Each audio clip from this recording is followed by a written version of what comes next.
Thank you, Your Honor, and honorable members of the board. First and foremost, thank you for your service to the community. I know it's hard sometimes.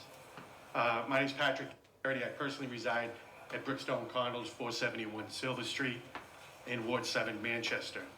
I've been a lifelong resident of Manchester, and I'm here to represent as the treasurer and financial officer of 168 Manchester Street, which is the Winona Social Club, which is on the northeast corner of Pine Street.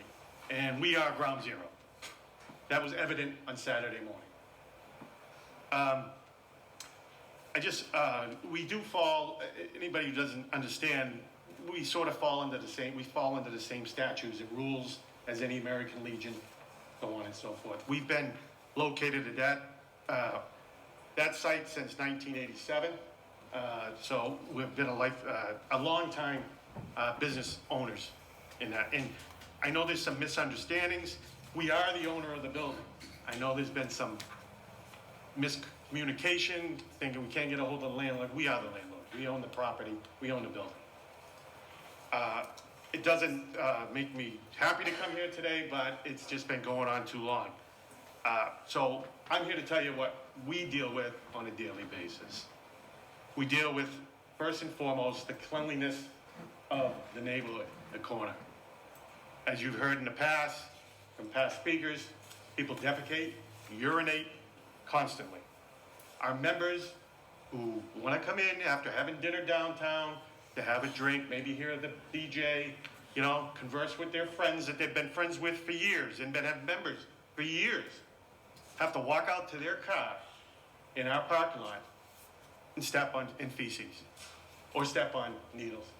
That's just unacceptable in my eyes. Unacceptable. Harassment is constant from the people in the area. I will personally, in the past, have asked people to please get off our front steps so our members can enter, and they will hurl bottles at me from across the street at 199 Manchester Street.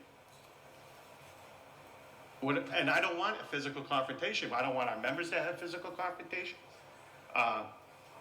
And foremost is the safety. The safety of our members, the safety of our employees. Daily, myself or a board member of this business gets a call from a bartender or a patron who doesn't feel safe to leave. 30 seconds. We have called the Manchester Police Department repeatedly. They have done a wonderful job. Chief Hallenberg, Chief Cashin, wonderful job in those two departments. I understand. I'm a retired first responder myself. I know what they go through daily.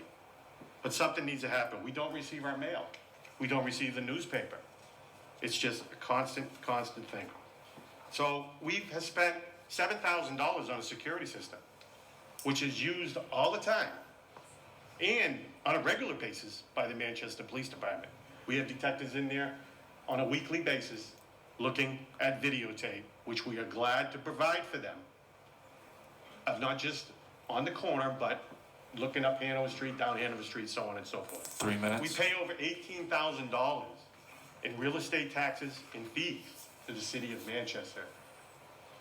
$18,000. And this is what we have to do. It's unacceptable. Something needs to happen. I know it's not pretty, what you're hearing, but this is the truth. I've given my card to the clerk, Kirk Norman, so my email address is on there and my personal cell phone number. Please call me. Come by, take a look. I know we've had Alderman there in the past. Alderman Lavassa was there Saturday for the stabbing. I had to literally spend an hour and 20 minutes cleaning up the steps of 168 Manchester Street because they don't touch private property. Well, I had a lot of cleaning to do. They cleaned up the street, they cleaned up the sidewalk, but they didn't clean the steps, and I understand. They're not required to, and they can't. But that's what we had to do in order to use the front step for our members to come in and enjoy themselves for a Saturday afternoon football game or Sunday afternoon football game. We're asking, we're pleading with you. We need something to happen. And I'm willing to take questions after. I will stay for the rest of the meeting. Please contact me if you have any other further questions. Thank you for your service again. Thank you. Thomas